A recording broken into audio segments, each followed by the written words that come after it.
हम बात कर रहे थे अबाउट डेटा कलेक्शन के डेटा कलेक्शन में क्या क्या चीज़ें लिखते हैं। तो मैंने बताया था कि मटेरियल एंड मेथड्स में जो जो बातें लिखी होती हैं आपने उन्हीं को पैराग्राफ के फॉर्म में डेटा कलेक्शन में लिख देना होता है। मैं खाली फॉर्म इसके बाद दिखाती हूँ, उन्होंने यहाँ पर मेंशन किया होता है अलग से ना बॉक्स बना के कि डेटा कलेक्शन के अंदर लिखना क्या क्या आपने। तो मैं पढ़ूँ अगर, तो मैंने वही चीज़ें लिखी हुई हैं कि this is a correlational study to find out this, अपना ऑब्जेक्टिव लिख दिया और फिर बता दिया कि इंक्लूजन क्राइटेरिया के अंदर कौन से है। यहाँ ये जो है ना प्रपोजल, इसके अंदर सेंटेंस फॉर्मेशन बहुत जगहों पे ख़राब है थोड़ी सी, और भी चीज़ें मसले हैं। तो बिल्कुल लकीर के फ़कीर की तरह उसको फॉलो नहीं करना आपने। और भी सोर्सेज अवेलेबल हैं, सेंटेंस फॉर्मेशन प्रॉपर करनी है। ये लास्ट ईयर का, मतलब ये काफ़ी पुराना फॉर्म है। बहरहाल अब इसमें फिर बता दिया मैंने कि मैंने तमाम MBBS के स्टूडेंट्स में ले रही हूँ, ठीक है। टोटल पॉपुलेशन मेरी इतनी है, ठीक है। मैंने बता दिया कि मैंने किन लोगों को एक्सक्लूड किया है। उसके बाद बताया कि सैम्पलिंग टेक्निक कौन सी है, वो फिर प्रोबेबिलिटी सैम्पलिंग की टाइप है या नॉन प्रोबेबिलिटी की टाइप, ठीक है।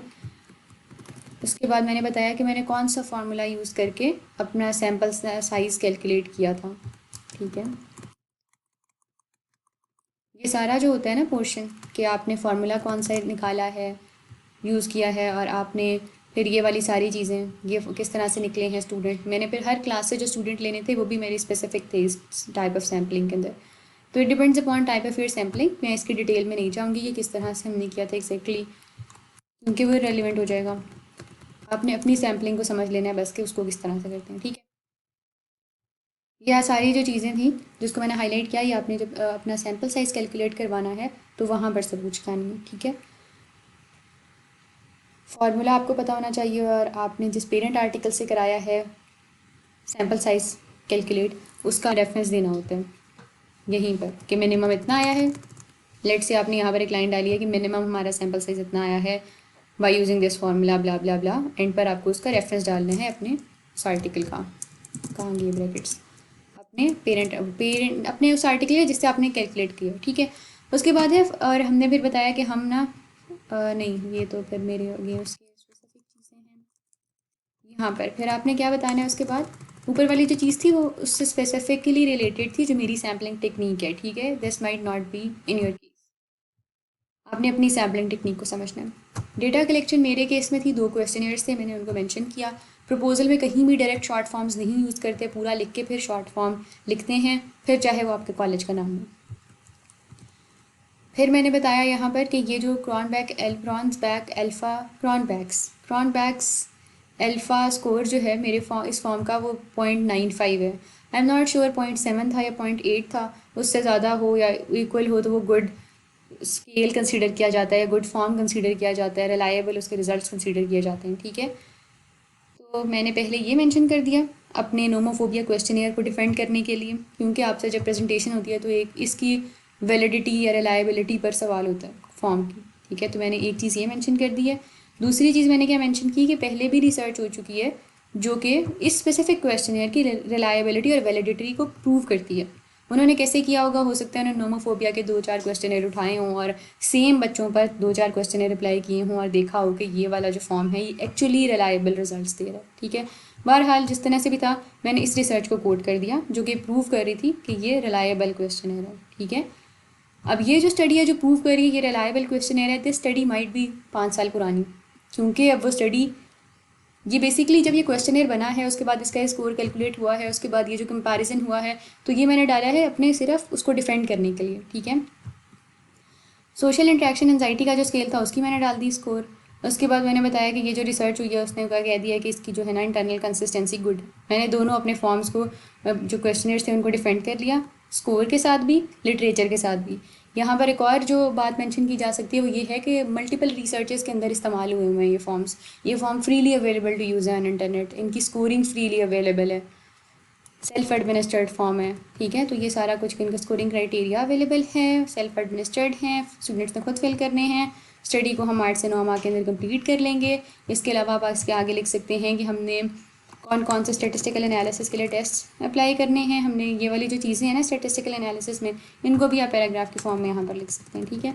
अब स्टेटिस्टिकल एनालिसिस को अगर देखें तो यहाँ पर एक इस तरह डब्बा बना के इन्होंने एक फहरिस्त पूरी दी होती है स्टेटिस्टिकल एनालिसिस की। आपने अपने सुपरवाइज़र या आपके पास जो स्टेटिस्टिशियन अवेलेबल हैं उनके साथ डिस्कस करके उनको टिक कर लेना होता है आउट ऑफ दैट लिस्ट जो आपके से स्टडी से रिलेटेड है, और जस्ट वो यहाँ पर लिखे रहने देने होते हैं, बाकियों को आपने एडिट करके यहाँ से गायब कर देना होता है। जैसे अगर ये मेरी स्टडी से ना रिलेटेड होता तो ये गायब हो चुका होता, मैं इस तरह से इसको प्रिंट कराती हूँ, ठीक है। उसके बाद फिर आ जाता है रेफरेंसेस। इस तरह से हम एंड पर रेफरेंसेस सारे ऐड कर रहे होते हैं।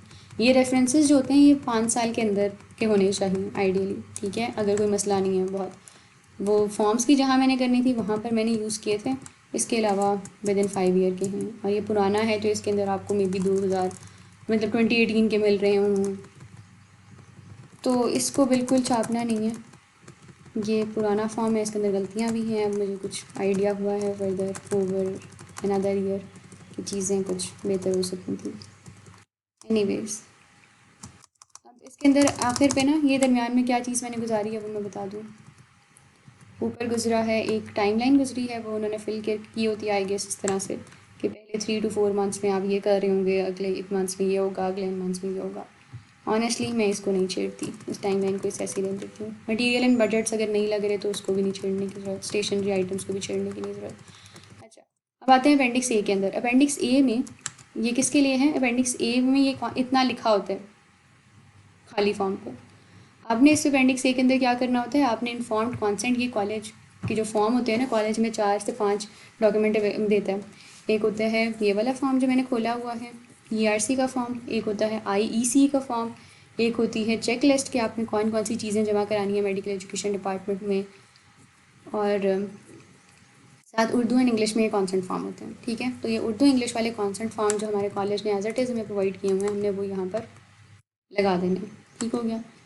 अपेंडिक्स बी के अंदर आपने अपने क्वेश्चनर का टेम्पलेट लगाना होता है। अब इसमें आप क्या करेंगे कि नीचे तो ये मेरा है नोमोफोबिया वाला क्वेश्चनर, मैंने ये इसका टेम्पलेट लगा दिया, और दूसरा है मेरा सोशल इंटरेक्शन एंजाइटी का स्केल, उसका टेम्पलेट लगा दिया। इसके बाद आपको इसकी स्कोरिंग मेथड भी ऐड करना है, ठीक है। इसके बाद आपने नेक्स्ट पेज पर इनका स्कोरिंग दोनों किस तरह से आप होगी, दोनों की स्कोरिंग मेथड वो भी ऑनलाइन अवेलेबल होगा। अगर आप ऑनलाइन बना हुआ फॉर्म इस्तेमाल कर रहे हैं तो आपने वो वहाँ पर अटैच कर देना है यहाँ पर, ठीक है, साथ साथ ही। इसके अलावा जो डेटा कलेक्शन गुजरी है उसके अंदर आप ये भी लिख सकते थे कि ये अगर फॉर्म को देखें ना, कि इस फॉर्म के अंदर 1 से लेके 7 तक की ऑप्शन अवेलेबल हैं, जहाँ 7 is strongly agree, 1 is strongly disagree, ठीक है।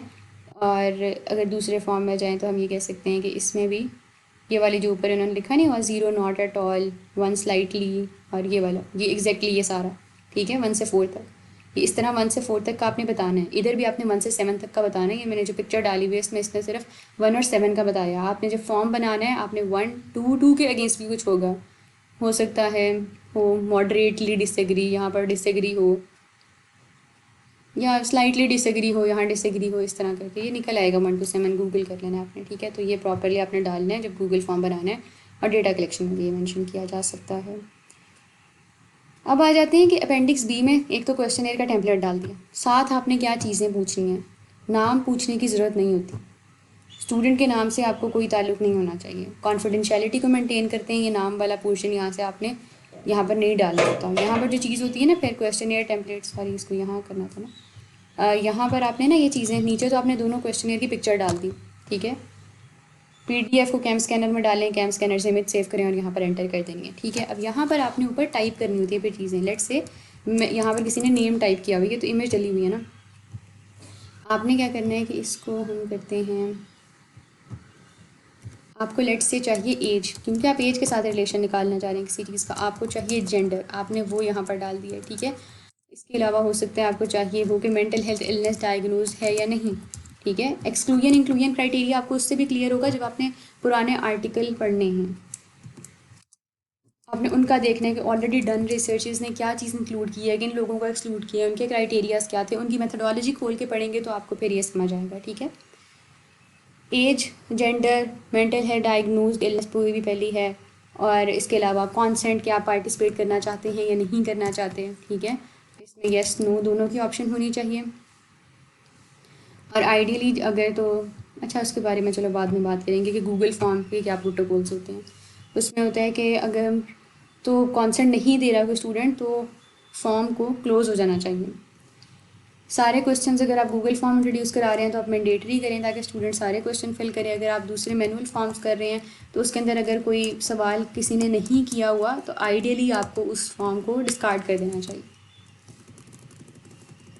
As far as I know, क्योंकि उसके खुद फिल करने नहीं बैठना चाहिए, उसके अंदर फिर बायस आ जाते हैं।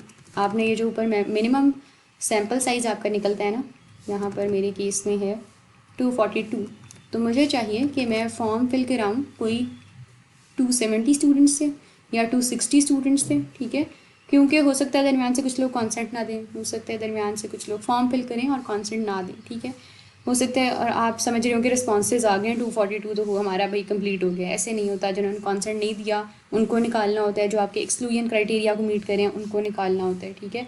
तो ये सारी चीज़ें आपने मद्देनज़र रखनी है कि इस बार सबको निकाल के आपके पास आपका मिनिमम सैम्पल साइज़ मीट होना चाहिए।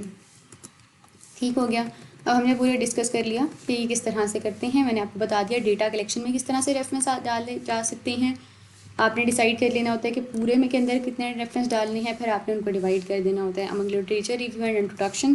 डेटा कलेक्शन के अंदर depending upon your study reference आ भी सकता है, ठीक है, एक आ जाता है या दो आ जाते हैं बस, ठीक है। अब अगर आप इसमें देखें तो ऊपर से नीचे काउंटिंग एक ही थी, क्रोनोलॉजिकल ऑर्डर के अंदर थी, ठीक है।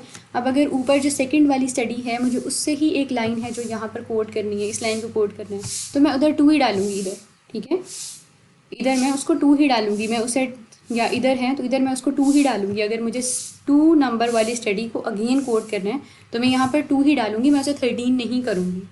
जो स्टडीज़ पहले कोड हो गई हैं हमने क्रोनोलॉजिकल ऑर्डर मेंटेन करना होता है, लेकिन उसमें एक एक्सेप्शन ये होती है कि अगर कोई स्टडी आपने पहले से कोड कर दी है उसको दोबारा कहीं पर भी कोड करना है तो उसको जो नंबर फर्स्ट टाइम अलॉट हो गया है वही नंबर अगेन अलॉट होगा। हमारा गोल ये होता है ये जो रेफरेंसेस वाली लिस्ट है इसके अंदर कोई भी एक रेफरेंस, जैसे ये जो है ना, ये स्टडी जो है हुसैन RM की तरफ से, ठीक है, मेरे किसी भी और पूरी लिस्ट के अंदर सेम रेफरेंस मौजूद नहीं होना चाहिए। एक आर्टिकल को 2 बार इस लिस्ट के अंदर नहीं मेंशन कर सकते, ठीक है। ये हो गया फॉर्म डिस्कस। अब मैं देखती हूँ अगर दूसरा फॉर्म भी खुल जाता है तो हम दूसरा फॉर्म भी डिस्कस कर लेते हैं कि उसको किस तरह से फिल करते हैं। वो होता है IEC का फॉर्म।